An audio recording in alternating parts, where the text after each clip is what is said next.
오늘 말씀의 제목은 성령이 말하게 하심을 따라 말하기 시작하다라고 하는 제목으로 함께 은혜 나누도록 하겠습니다. 우리는 지난 시간에 드디어 오순절날 예수님께서 약속하신 성령님이 다락방에 모여있는 120명의 성도들에게 임하시는 모습을 우리가 살펴보았습니다.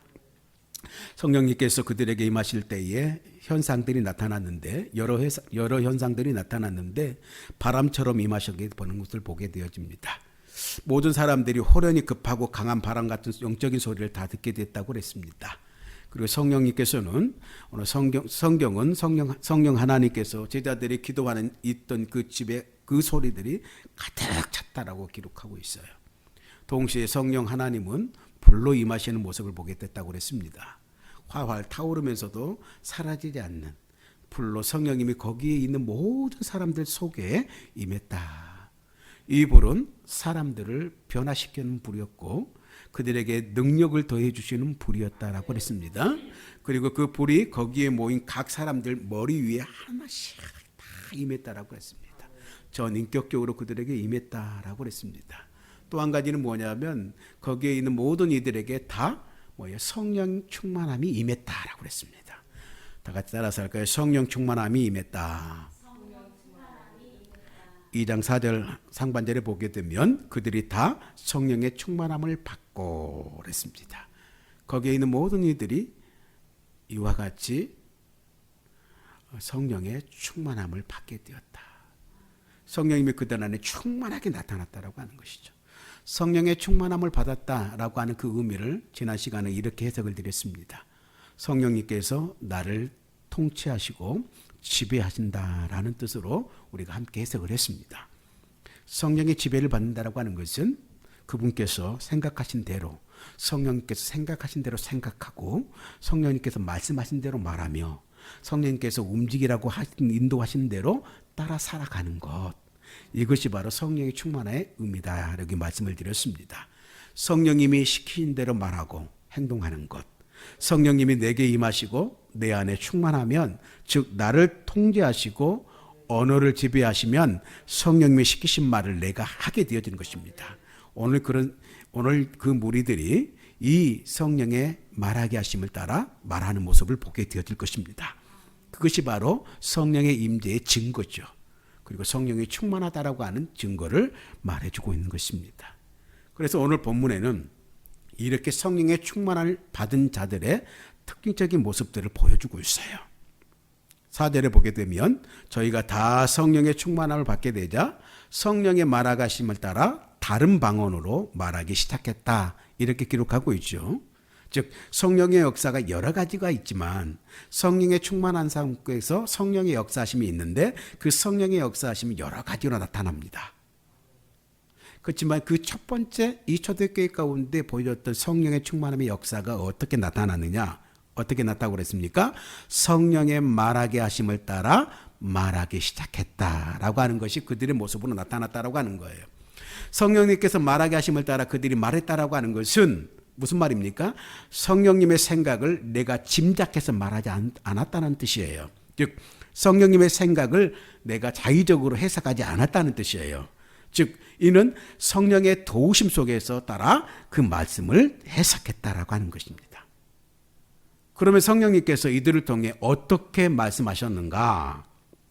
여러 가지 방법이 있지만 오순절 사건에 나타난 그 방법은 뭐냐면 사람들로 하여금 각각 다른 언어, 각 방언으로 말하게 하셨다라고 하는 것입니다.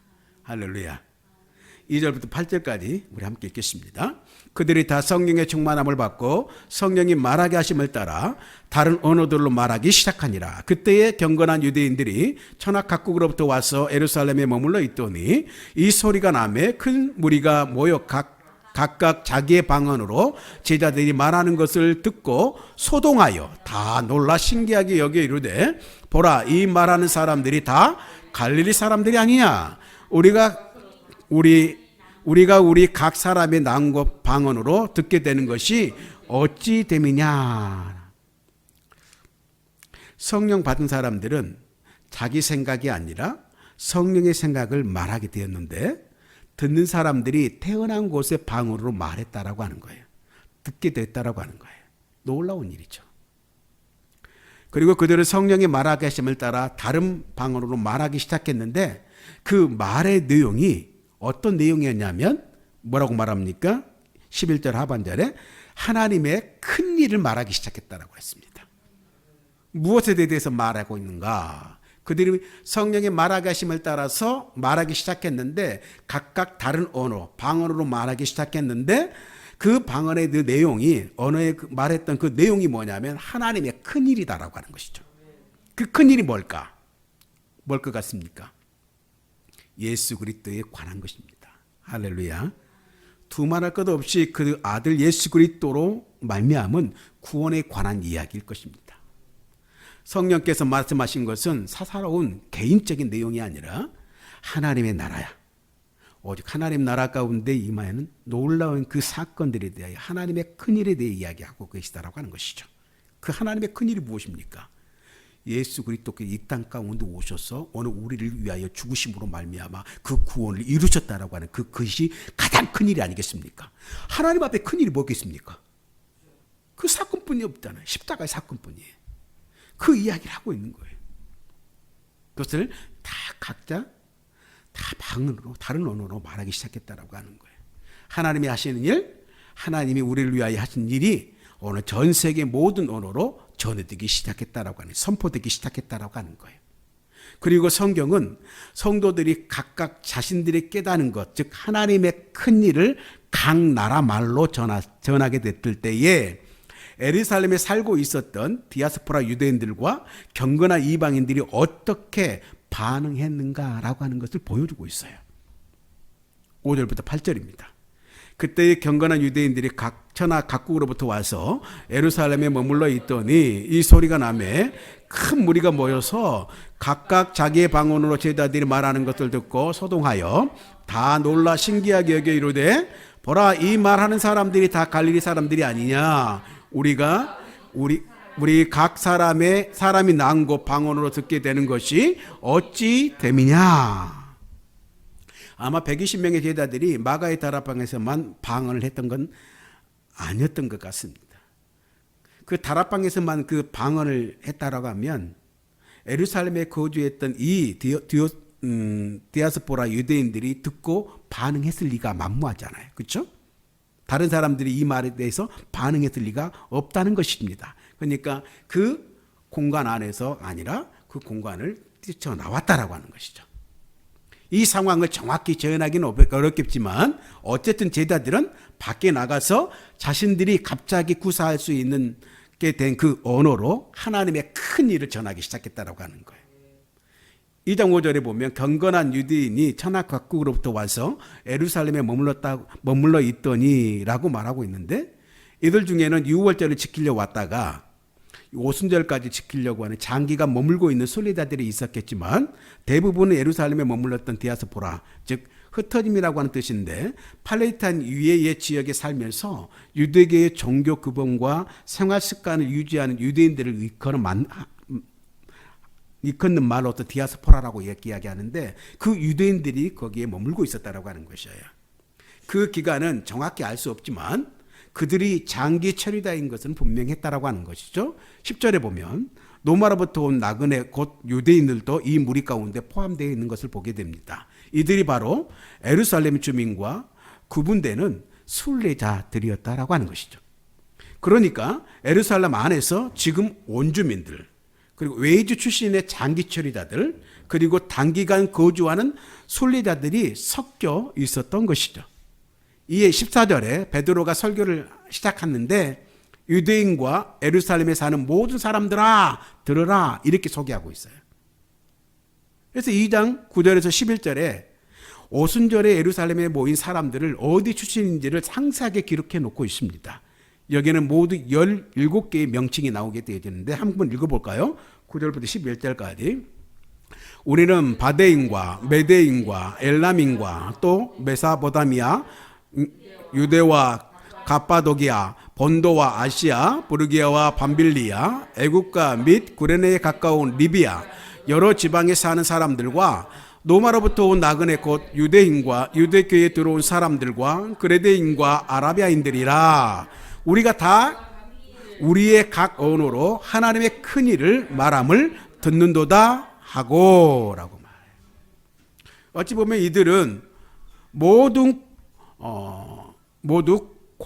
그 당시에 공용했던 헬라어를 구사할 수 있었고 아랍어도 조금씩은 할 수 있었지만 자기가 태어난 곳에서 사용했던 그 모국어를 따로 있었다라고 하는 거예요. 이 디아스포라 유대인들에게 헬라어나 아랍어는 여전히 애국어였어요. 그들에게는. 만약 자기 출신지 말로 복음을 들을 수만 있다고 한다면 훨씬 더 그 의미를 깊이 이해했고 더 잘 공감했을 수 있었다라고 하는 것입니다. 그런데 이 오순절 날에 성령을 받은 제자들이 그들의 모국어로 하나님의 큰 일을 말하기 시작했다라고 하는 거예요. 그것을 보면서 이들이 얼마나 놀랐던지 6절에 보니까 소동했다고 그랬어요. 7절에 보니까 다 놀라 신기하게 여겼다 이렇게 반응하고 있는 것을 보게 됩니다. 아마 그들이 하나님의 큰 일, 즉 그들이 말하고 있는 하나님의 큰 일, 그 내용에 놀란 것도 있겠지만 특별히 오늘 말씀에 빗대어 보면 자기 지역 출신도 아닌 사람들에게 그들에게 친숙했던 모국어를 들어서 놀란 것이 더 사실이라는 것이죠. 더욱이 그들은 낯선 자가 오늘 어떻게 보면 자기 나라 말을 하는 자들이 갈릴리 출신이라는 것에 대해서 더 놀라움을 표하고 있는 모습을 보게 되어집니다. 감히 이 갈릴리 촌놈들이 갑자기 여러 애국어들을 나눠서 구사하니까 놀랄 수밖에 없는 거예요. 저는 한국어를 사랑합니다. 한국어를 사랑하는데 내가 갑자기 우리 하지사님처럼 유창하게 영어를 기가 막히게 해요. 우리 아이들이 놀라겠습니까? 안 놀라겠습니까? 당연히 놀라죠. 언제 그렇게 됐어? 나를 아는 사람이잖아요. 이들은 갈릴리 사람들이 아니냐라고 말하는 것이 보면 그들이 그렇게 언어를 구사할 수 있는 능력이 없었던 사람이라고 하는 것이죠. 하나님의 복음을, 하나님의 그 큰 일을 말하는 것도 참 놀라운데 그들의 출신의 언어로 그들의 자기 나라 말로 들려진다고 하는 것이죠. 참 대단하지 않습니까? 그래서 더 놀라운 거예요.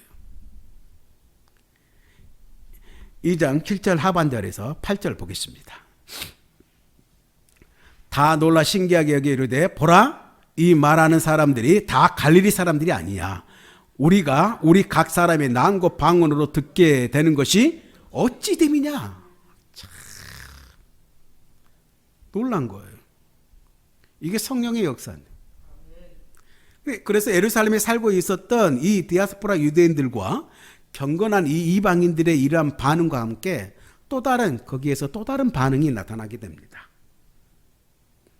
이렇게 도저히 인간의 상식으로는 이해할 수 없는 성령의 역사가 있고 많은 사람들이 그 증인으로서 신비한 경험을 공유하고 있는데도 불구하고 이것을 성령께서 하신 일로 인정하지 않는 이들이 나타났다라고 하는 거예요.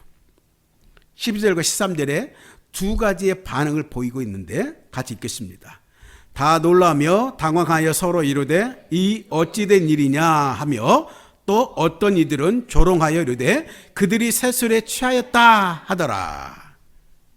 놀라며 당황한 자들이 있었어요. 앞서 놀라고 신기하게 여겼던 자들과 비슷한 반응을 보이고 있습니다. 그러나 반면에 그들은 도저히 인간의 차원에서는 설명할 수 없는 일이 일어났다고 여겨서 놀란 거예요. 하지만 다른 반응이 있는 것이죠. 무엇입니까? 그들을 조롱한 거예요. 다른 언어로 말하는 자들이 가리켜서 세술에 취하였다 이렇게 이야기합니다.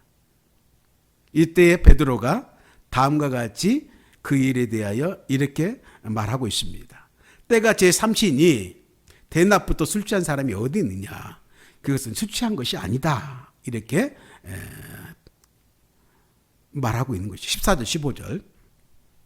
베드로가 11사도와 함께 서서 소리를 높여 이르되 유대인들과 예루살렘에 사는 모든 사람들아 이 일을 너희로 알게 할 것이니 내 말에 귀를 기울이라. 때가 제3시니 너희 생각과 같이 이 사람들이 취한 것이 아니니라 라고 말해요.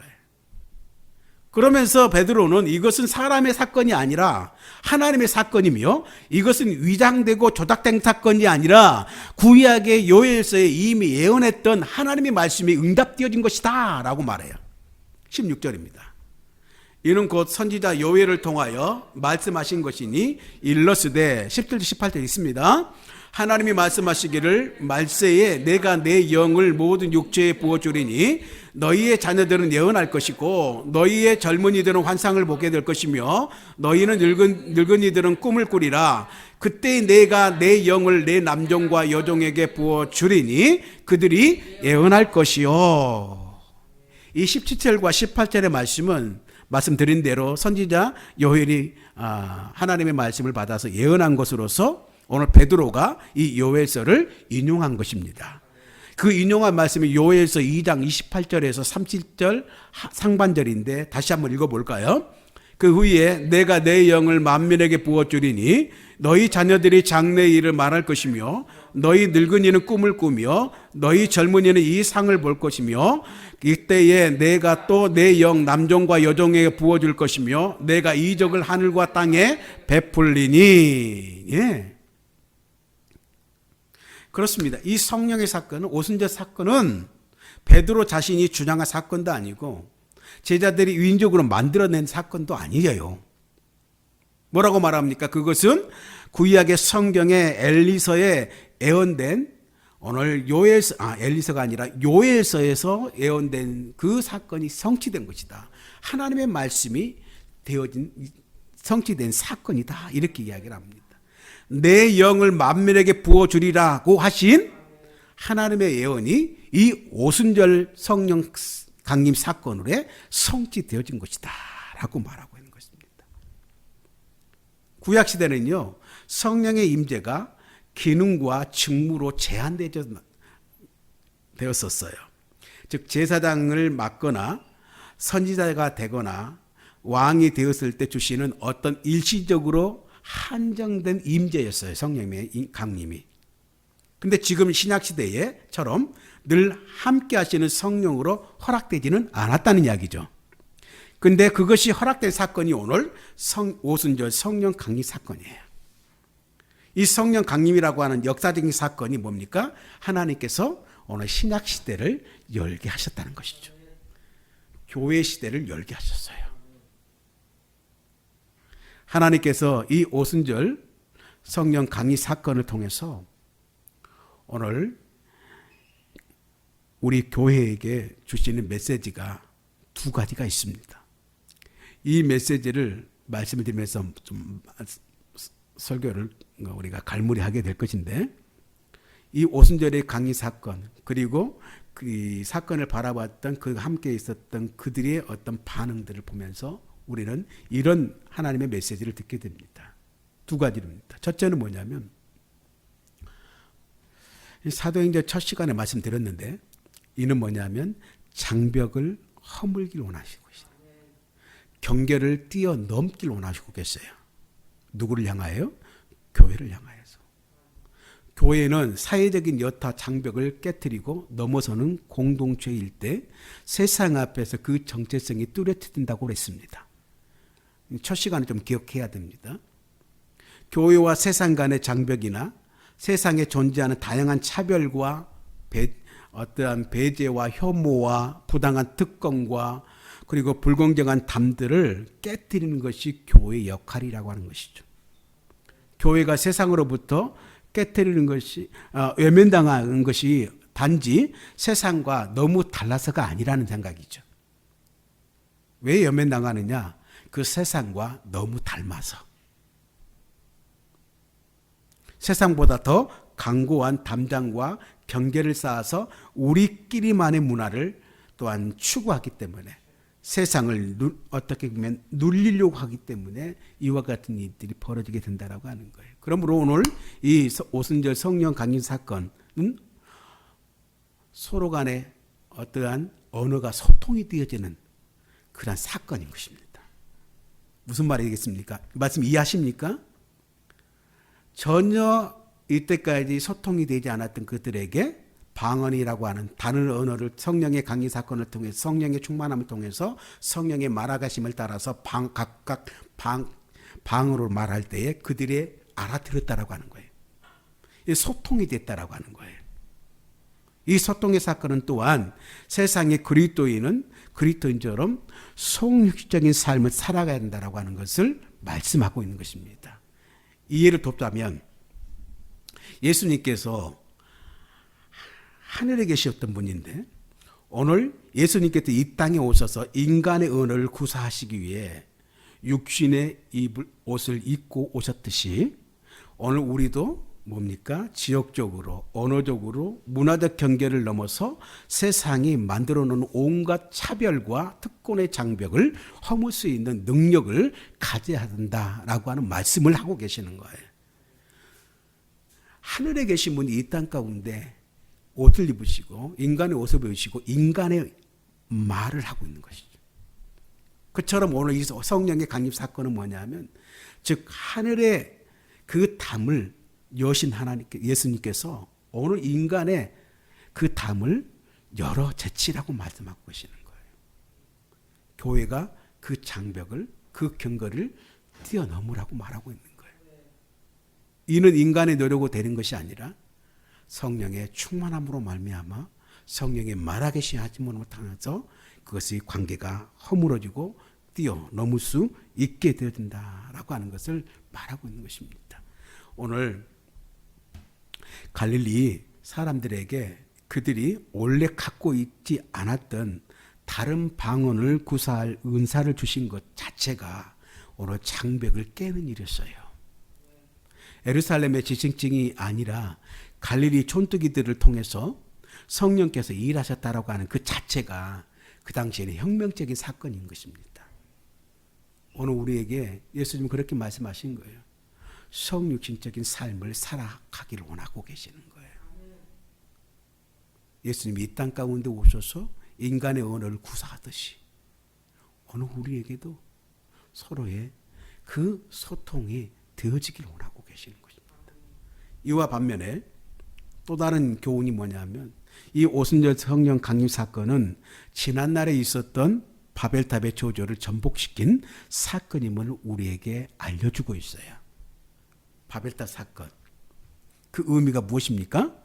하나님의 명령을 어기고 그분의 그 무지개 언약, 다시는 물로 심판하지 않고 만물을 보존케 하겠다는 약속을 오늘 불신한 사람들이 자기 이름을 내기 위해서 한 군데 모였고 하늘까지 닿는 어떤 탑을 대를 쌓았던 그 사건이 아닙니까? 그렇지 않아요?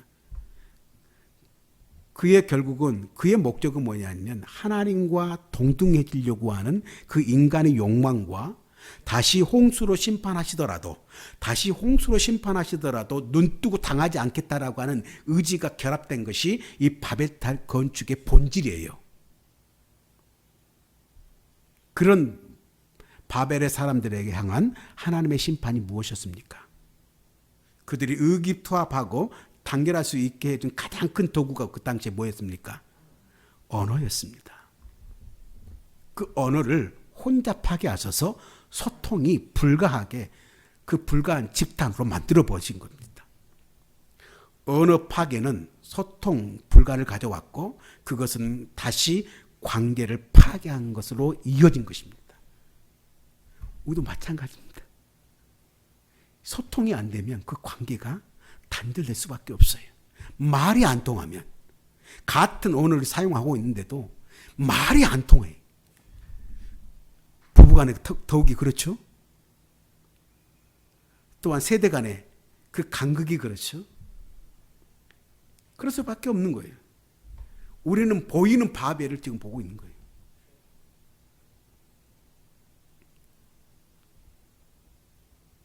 결국 그들은 쌓다만 바벨탑을 남긴 채 자기 발로 온 땅 곳곳으로 흩어지게 됩니다. 맹해로운 이름을 남기려고 했던 그들은 바벨, 혼돈이라고 하는 이름 뜻이 아닙니까? 그 혼돈이라고 하는 불명에만 남게 되었다라고 하는 것입니다. 그런데 이제 오순절 예루살렘에 어떤 일이 일어난 것입니까? 바벨탑의 그 사건이 대조적인 뿔뿔이 흩어졌던 사람들이 각각 다양한 자기 언어를 가지고 예루살렘에 모이기 시작했습니다. 성령께서 다른 언어를 가진 그들이 다 알아들 수 있는 말로 하나님의 그 큰 일을 듣게 하셨다라고 하는 것입니다. 하나님의 말을. 그 결과 모두 하나님의 대적한 바벨론과 대조적으로 하나님을 찬미하고 하나님의 영광을 돌리는 모습을 보게 된 것이죠.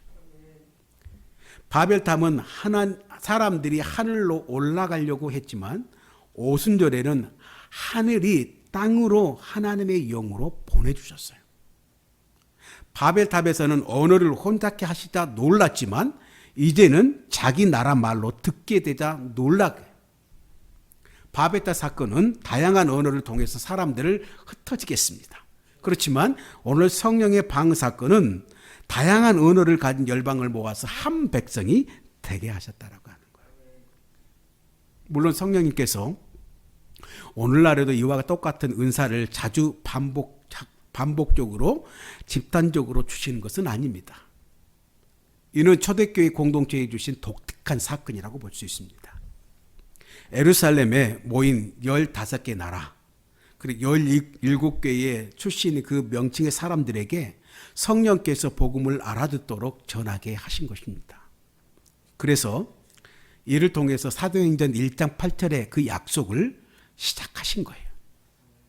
땅끝까지 이르러 증인이 될 사람들을 성령께서 친히 이 사건들을 통하여 준비하신다는 사건이에요. 예루살렘에서 이미 그 땅끝 구원의 약속이 지금 실현되기 시작했다라고 하는 것을 말씀해 주고 있는 것입니다. 오늘 오순절의 성령의 강림 사건을 통하여 또한 성령의 말하심을 따라 그 말함을 통하여 하나님의 그 큰 일을 들음으로 또한 그에 대한 반응들을 우리가 살펴보면서 저는 이런 생각을 하게 됩니다. 여러분, 오늘 성령의 언어로 소통하는 공동체가 되어지길 원합니다. 그 소통하는 공동체는 뭐냐면 성령의 언어는 뭐냐면 남을 세워주고 격려해주고 위로해주고 허물을 덮어주고 용서해주고 사람을 살리는 언어로서의 성령 공동체입니다. 그런 공동체가 세워지길 원합니다. 여러분들의 가정이 그런 공동체가 되어서 다시 살아나는 세워지는 그러한 가정이 되어지길 간절히 소원합니다. 더 나아가 그렇게 하나가 될 때 오늘 주님께서는 우리 공동체에게 더 넓게 더 멀리 하나님의 큰 일을 감당할 수 있게 하나님의 그 복음을 하나님 나라와 그의 복음을 전하는 사명을 오늘 우리 가운데 맡겨주는 그러한 시간이 그런 사건으로 우리에게 허락하실 줄로 믿습니다. 우리 공동체가 땅끝으로 나아가 이 사랑의 언어, 하늘의 언어로 그것을 섬기는 하나님의 사람들이 될 수 있기를 기대하며 축복합니다. 여러분 정말 기원합니다. 성령의 언어를 여러분들 꼭 사모하시기 바랍니다. 이 성령의 언어는 하늘의 언어예요. 그 하늘의 언어는 무엇입니까? 오늘 소통하는 언어입니다. 세워주는 언어입니다. 살리는 언어입니다. 오늘 우리 공동체가 여러분들의 가정이 정말 살리는 그러한 소통의 언어를 발휘하는 또한 말하는 저와 여러분들 꼭 되시길 간절히 소원합니다. 그래서 교회가 살고 가정이 살고 여러분들의 영혼이 살아나는 놀라운 성령의 역사하심이 성령의 충만하심이 임하는 그런 우리 모두가 되어지길 그런 공동체가 되어지길 주의 이름으로 축복합니다.